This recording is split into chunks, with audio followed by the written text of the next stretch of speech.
Dinas PUPR Banjarmasin memberikan perhatian khusus pada sungai-sungai yang menjadi ikon di Banjarmasin. Karena sungai kada hanya menjadi jalur transportasi, namun juga bisa mendatangkan wisata ke Banjarmasin asalkan sungai digarap dengan baik dan benar.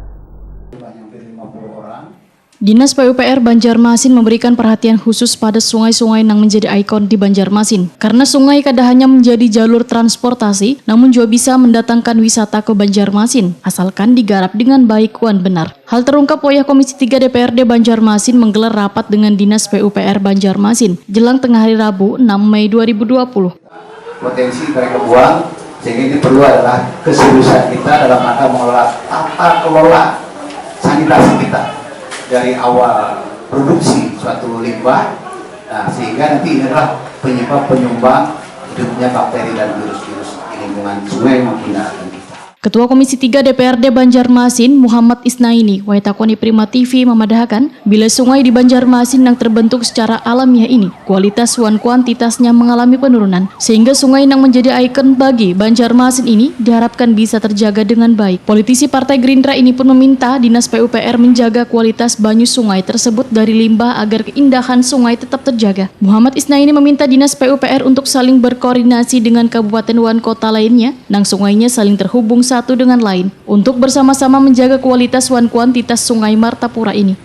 Bicara sungai, tentunya kan sungai ini tidak hanya terkait pada kota Banjarmasin saja.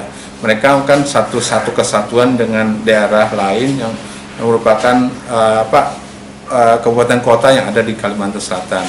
Nah, saya kira inilah apakah ini bisa dilaksanakan oleh sinergi antara beberapa kabupaten kota mungkin dengan provinsi, dan juga bisa saja ini bisa dilaksanakan oleh pusat dalam konteks bagaimana kondisi alam yang ada di Kalimantan Selatan, khususnya di kota Banjarmasin yang kota 1000 sungai ini bisa terjaga secara baik.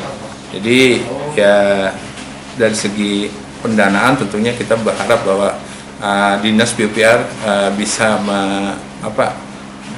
proaktif lah menggali potensi, menggali pendanaan yang ada di pusat maupun di provinsi, maupun juga bagaimana sinergi dengan kabupaten kota sehingga kondisi sungai ini bisa terjaga secara baik seperti itu. Sementara itu, Kepala Dinas PUPR Banjarmasin, Arifin Nur, menyatakan pemberdayaan kualitas sungai di Banjarmasin tetap dikembalinya fungsinya sebagai transportasi sungai. Sehingga sungai nang dangkal maupun rigat akibat adanya ratik nang datang dari hulu ke hilir, nang menjadi penyebab halangan bagi moda transportasi, ujar Arifin Nur, akan terus dibenahi. Maka inilah yang harus kita, kalau kita dari pihak yang mengelola dana-dana sungai yang sudah dikelola oleh Pemko Banjarmasin, itu sudah kita lakukan pengerukan perimuka layan, kemudian belakang PDAM, itu sudah kita keruk setiap tahun, Pak. Jadi dari penangkalan akibat sampah, penangkalan akibat lumpur, kita angkat, Pak.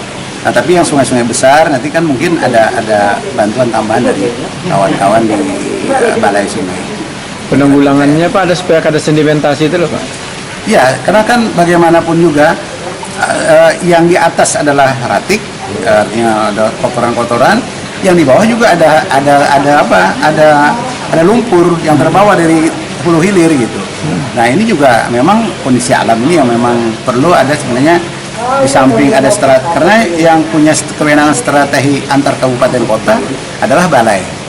Nah, sedangkan kami kan hanya sebatas karena itu ada satu tingkat kepedulian kami dari Bapak Wali Kota, Pak Wakil Wali Kota, yang kadang-kadang memerintahkan bersihkan ini, soalnya ada terganggu, ada hilung, ada ratik, ada segala macam, sehingga perlu kita bereskan untuk menggunakan tim turbo kita untuk menunda lapangan.